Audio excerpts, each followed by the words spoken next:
greatness never gets old. We lock on the mics and discuss how. Like, they didn't understand me, and I kept that on my shoulder from, you know, what do you want to call it? Like, I started there 4th, 5th grade, all the way to like, I got kicked out my high school my senior year. I wasn't a good student. It's because I had no interest, because I felt like I was looked at different, you know? You know how they say, oh, you see something, tell the principal, tell this. I tried all that, and I was always the one that was like I don't like being a victim, but I was always the one that was like, dude, I'm trying to tell you, like, I'm not trying to break no rules.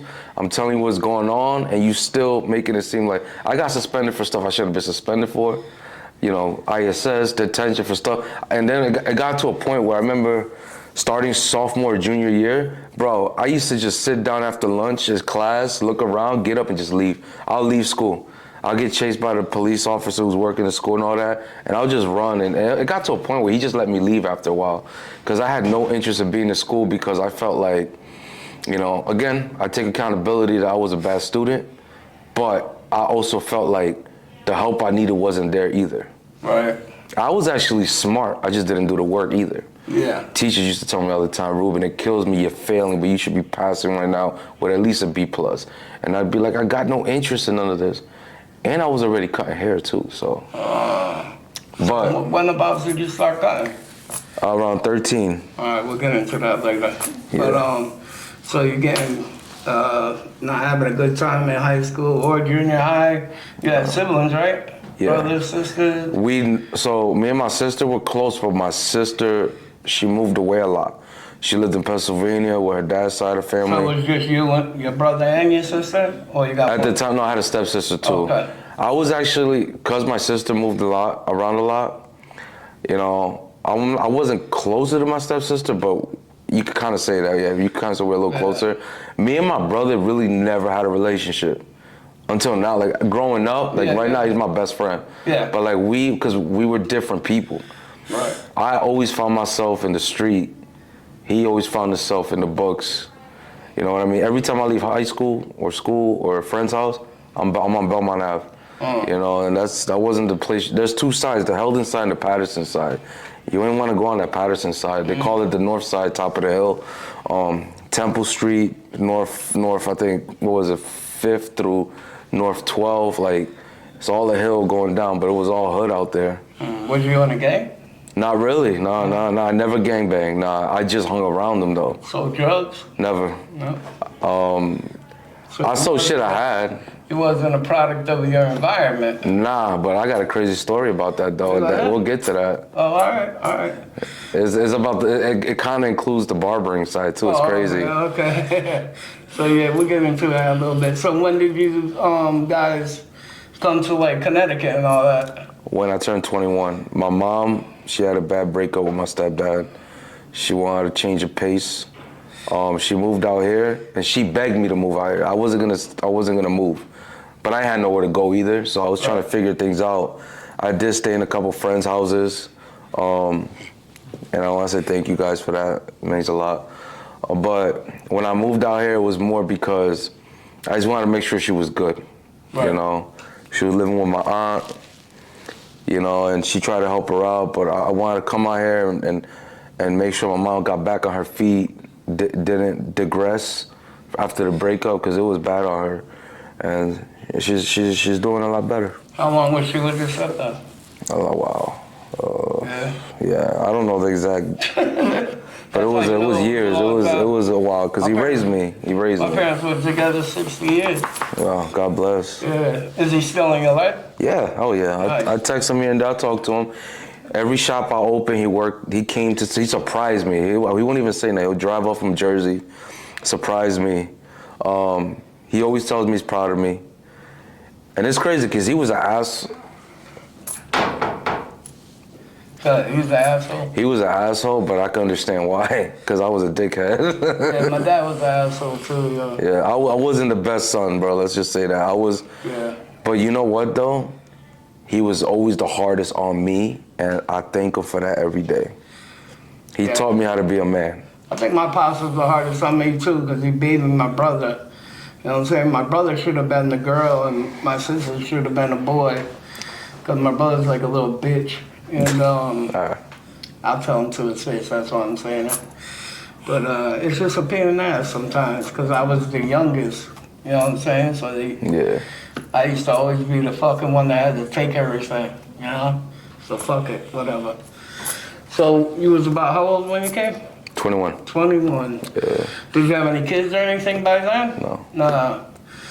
Well, fuck it. So when did you really start getting into barbering? How you ever say that? Barbering? Barbering, yeah. When I was around 13, 14, I used to walk, whether I was going to school or I actually had a job at 13 too at Athens Coffee Shop, Broadway, downtown Patterson, New Jersey.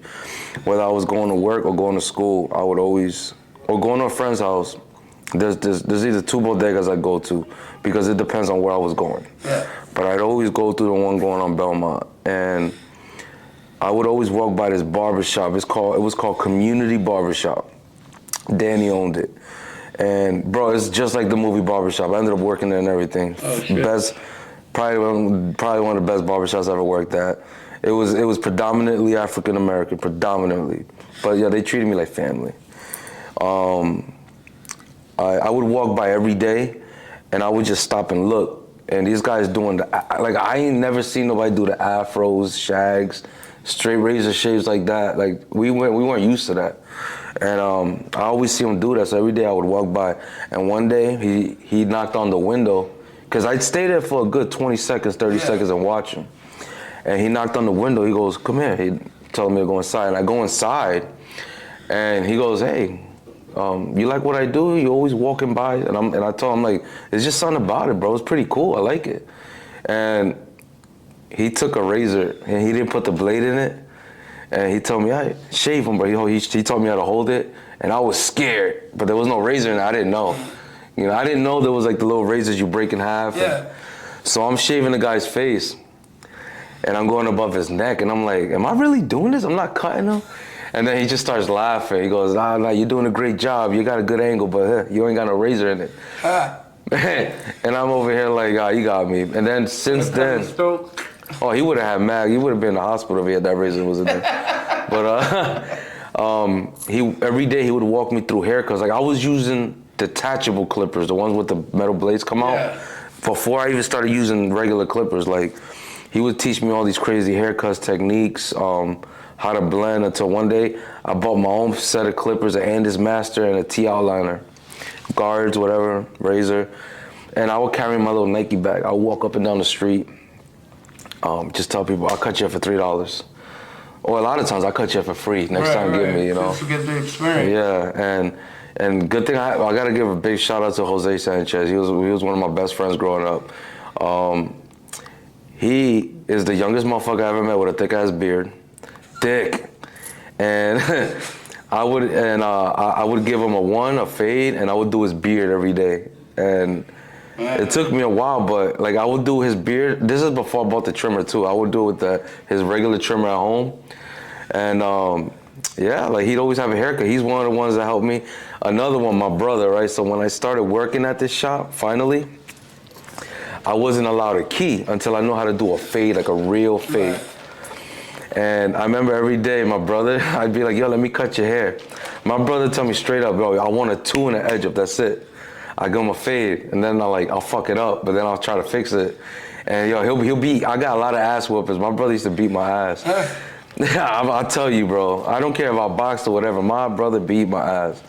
Until one day, I don't know why he let me keep giving him haircuts. Maybe because they're free. But one day I gave him. Maybe he wanted you to get the experience. Nah, he didn't care about that at the time. Nah, remember me and my brother didn't talk like that. Oh yeah. That's probably the most we ever spent together. Like, Most interaction. Yeah. You know, but one day I give him a fade. It was a 2 on top, and I give him a fade, and it's crazy because as soon as I go like this on the side, do the guideline, that moment he goes, "Fuck, bro, I told you. I keep telling you." But then he can't do nothing about it because then he's gonna walk around with a line on his head. Yeah, you gotta fix it. So one day I did the fade, and it came out nice. It was probably like the 25th time I gave him a fade. And then he was mad, but then he looked in the mirror, he goes, "At least it's good, bro, thank you."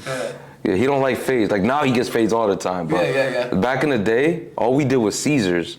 So I called my boy Leonard owned the shop after Danny. Leonard, they both grew up together. Leonard, I was like, Leonard, can I get a key, bro? I did a fade. He got on his bike. It was in the summer sometime. Went to my house, looked at my brother's head. He's like, yeah, all right. Gave me the key. Little did I know, not everybody is easy to do the same fade on everybody. Right. So when I was in the shop, I was still fucking fades up. But Right. I had barbers there to help me.